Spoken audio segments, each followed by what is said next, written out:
L'adolescència és l'etapa de la vida en la qual pares i mares veuen com els seus fills i les seues filles cada vegada prenen més decisions pel seu compte i reclamen més autonomia.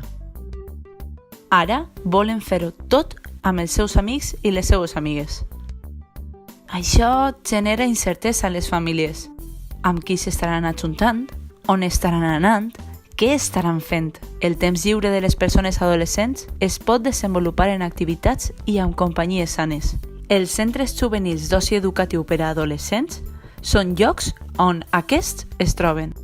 Es comuniquen, aprenen a conviure, decideixen el que volen fer en el seu temps lliure i s'autoorganitzen amb l'ajuda d'un educador o educadora per a aconseguir les metes que es marquen.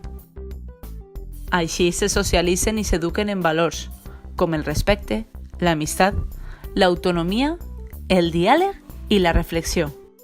A més, desenvolupen la seva capacitat d'esforç fent coses per si mateixos, però també per a contribuir a millorar el seu entorn social i mediambiental. Són espais lliures de consum de drogues, alternatius a l'oci que requereix sempre diners o estar sempre a casa sense relacionar-te amb ningú.